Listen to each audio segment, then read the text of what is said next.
Good evening and welcome to Tucker Carlson Tonight. Here's a funny thing that we noticed the other day. People debate all the time about mass immigration.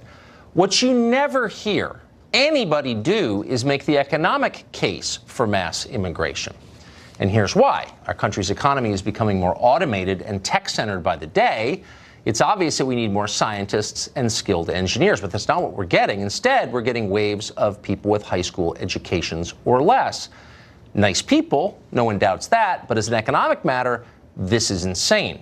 It's indefensible, so nobody even tries to defend it. Instead, our leaders demand that you shut up and accept this. We have a moral obligation to admit the world's poor, they tell us, even if it makes our own country poorer and dirtier and more divided. Immigration is a form of atonement. Previous leaders of our country committed sins. We must pay for those sins by welcoming an endless chain of migrant caravans.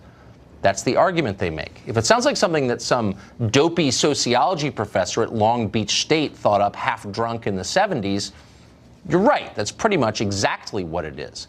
And yet somehow the immigration as atonement idea has become the official position of virtually every guilty liberal in the United States. Our tech overlords, the ones always lecturing you, corporate America, Nancy Pelosi, and Paul Ryan. They all believe this. And anyone who disagrees with them is denounced as a bigot and fired. What's so amusing, though, is that nobody ever bothered to explain any of these rules to the people of Tijuana. Tijuana is in Mexico, which means they're Mexican citizens. And by academic definitions popular in this country, they must be oppressed. Nobody in the American left ever imagined that the people of Tijuana would display the classic symptoms of white privilege. And yet, when a caravan of Honduran immigrants showed up in their city uninvited, that's exactly what they did. You know of incidences here in Tijuana and in other cities that some of these people that are coming into with these caravans are committing crimes. This is not about racism. We don't dislike a certain group of people because they're from a country, one country or another. We are here because our government has not taken control of these, what we call invasion. The country have to be beware of these people because they are people, they are bad people. Well, it sounds like a Trump rally. When did Mexican citizens start talking like this? It's confusing, and of course, it's also deeply hilarious and pretty satisfying to watch. What's more predictable is how leaders of the caravan are starting to talk. Suddenly, they sound like community college professors from Long Beach, entitled, cut off from reality, and highly aggressive. Yesterday, a group of leaders of the caravan marched into the U.S. consulate in Mexico and demanded $50,000 in exchange for returning to their own countries. Huddled masses yearning to breathe free? Nope. Cynical shakedown artists who've been watching too much CNN.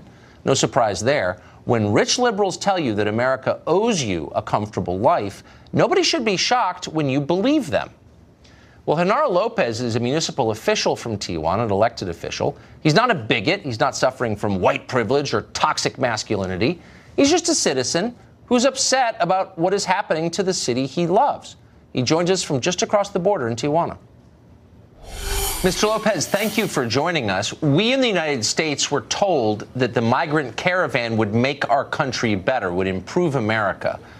Has the migrant caravan made Tijuana better? What has been the effect of having the caravan in your city?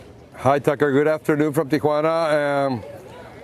Things aren't getting better. They're probably getting worse. Last weekend, we issued an ultimatum to all the Hondurans and Guatemalans that are camping out here on the street. They're blocking the street and they're doing all their necessities, trashing the street. And we have a school closed here. This is the third week being closed, and they won't open until these guys leave. And we issued an ultimatum for 3 days, Friday, Saturday, and Sunday. They had to go. Sunday, they will be removed by force. And a priest came here. He's very well known, Padre Solalinde, and he talked with them and said they shouldn't go, that they should stay, that he would talk to the federal authorities. So Sunday, the director of disaster relief from Mexico City, he issued an order to stop and don't remove them by force. So they're still here. Problems are still going on.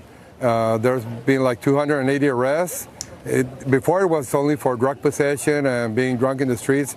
Now it's for breaking and entering into homes. People have even made citizens arrest of them. and things aren't very nice here, and the neighborhoods is tired of them, the merchants, and the schools. So you've had home break-ins. Are you certain that it was migrant caravan members who broke into those homes? Yeah, there's a video on Facebook, and in the video he says his name, and he says he's from Honduras. How are the police handling Also, we had. Well, police are on 24-hour alert on this, and they're worried about this because we don't want crime rate to go up here in Mexico. We are a very tourist town, and we live off tourism, and Christmas season is one of our best times for tourism here and for sales, and things aren't very good right now. Also, we don't want these migrants to make the U.S. nervous, and they had 2 marches this Sunday from the new shelter. They made a march to the U.S. consulate, and they delivered 2 letters. One was directed directly to President Donald Trump, and they were demanding that if they didn't get political asylum from the U.S., he should pay them $50,000 to go honorably back home. And also they were demanding that he should extradite President Juan Orlando Hernandez from Honduras to the United States, and he should remove 13 big military bases and big businesses from the United States that are in Honduras, and they're accusing them of depleting the Honduran economy. So they're demanding money or they won't leave. That sounds like an extortion attempt. Yeah. Sounds like a ransom, yeah. If you want them to go back, you have to give $50,000 to each one of them. So but like 700 have been, yeah. I was just saying that the political leaders in the United States encouraged this caravan, and media figures, people on television in this country, encouraged the caravan to come north. Now they're in your city. What would you say to the politicians and media figures in the U.S. who encouraged them to come to Tijuana? Well, Tijuana is a great town. It opens its arms to anyone who wants to come here in peace and to live here, no problem. But if you come here in a violent move, if you come here against our sovereignty, you're not welcome here. Really, we don't want these problems. We have our own problems, and we're dealing with them. Yeah. We don't want problems from other countries to start invading us here and creating all this havoc that has been happening. Yeah, closed schools, people living in the street, home invasions. I can see why. Our heart goes out to you, Mr. Lopez. Thank you very much for that update tonight. Okay, thank you. Immigration used to be considered a matter of policy, and people debated it on those terms. Now, increasingly, the question is framed in theological terms. One of America's great moral leaders, Nancy Pelosi, does that. Here's an example. Most of us, speaking for myself, consider the wall immoral, ineffective. He also promised Mexico would pay for it. So even if they did, it's immoral still. Minerva Carcano is a bishop in the United Methodist Church. She traveled to the border to protest the plight of the migrants there, and she joins us tonight. Bishop, thank you very much for coming on. Thank you. So I don't know if you saw the interview we just did with Mr. Lopez as an elected municipal leader in Tijuana, but he described a scene, and we had pictures of it, where hundreds, thousands of migrants are living in the open air, and the city of Tijuana is being very disrupted by this. Schools have closed, many arrests have been made.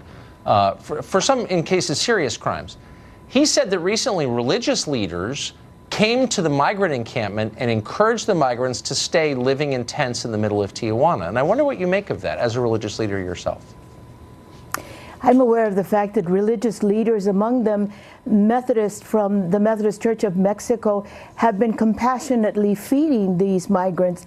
I've seen these migrants. I know their plight. They are migrants who have left their homes, not because they wanted to leave their homes, but because they face poverty and great violence. Mm-hmm. And so they've migrated. They have a right to migrate. They have a right to asylum at the border, to receive due process for asylum. These are people who need humanity to extend compassion to them and love and care. It may discomfort some, but this is a moment in which we can show the best of humanity. I'm not aware of what was just described. You showed pictures. I was not able to see them, but I am aware of the plight of the migrants. Right, and so are we, and I think that our heart goes out to anybody who walks a great distance to get a better life, and I've always assumed that most migrants are decent people.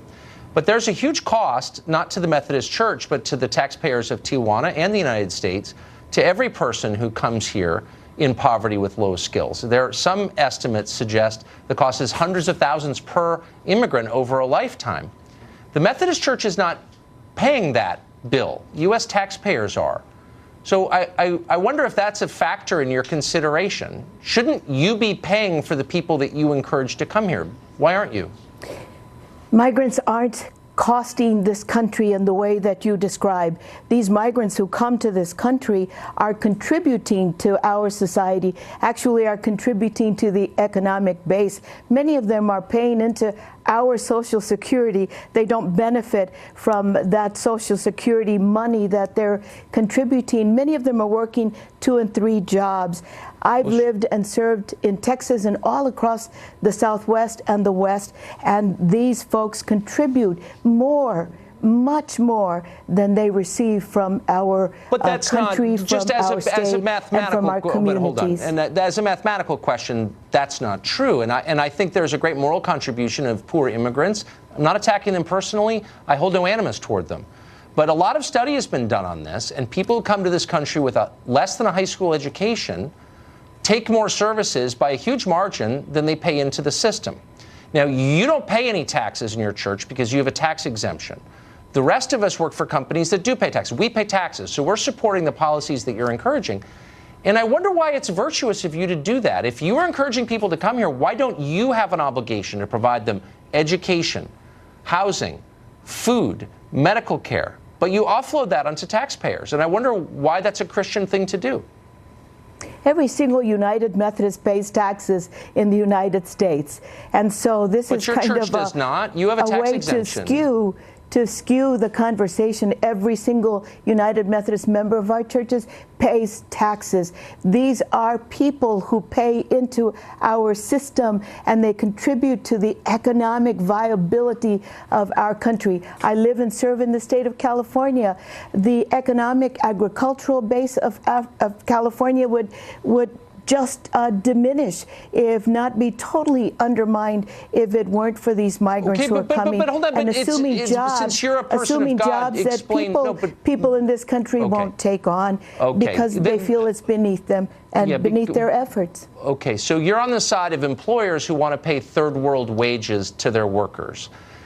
That's where you are in this question. But I want to ask you a theological question because you're not an economist. You're not an. Of course you are. You're on the side. Who are willing to pay less to these big persons. Agricultural And the companies that want to hire people for less. The economic studies I'm reading are different from the ones that you are quoting. But let me ask you a theological question, because that is your area of expertise. If I force you to put money in the collection plate in my name, which is what you're doing with U.S. taxpayers, do I get the credit from God for donating to the church? In other words, why don't you, as a church, make certain that every person you encourage to come here is fed and housed and educated and healed at your expense? How can you feel virtuous when you're not paying for the things that you're encouraging? I don't understand. How does that work? First of all, we're not encouraging people to come. Yes, we're trying to help them stay. No, we're not. But when they come because they've hit a desperate place in their lives, we're going to care for them. We're going to seek justice for them. We're going to ask you're going to care for them. Do you pay for their medical expenses? Any of them? I don't think you do. You know, we do. We do. We really, care you do? For How their much food. Do you spend a year on We care that? for their housing. We care for their care. We spend millions of dollars as United Methodists, and we're not the only ones. The Catholic Church, American taxpayers spend $135 billion on this. I think that's more than... Look, I'm just saying, if you're going to encourage people to come in here, I think you should pitch in a little bit more than you are, and then you can call it virtue. We do pitch in to care for them in ways beyond your understanding, and we do so out of a sense of justice. Okay. Bishop, thank you for joining us tonight. I appreciate it. Thank you. Thank you.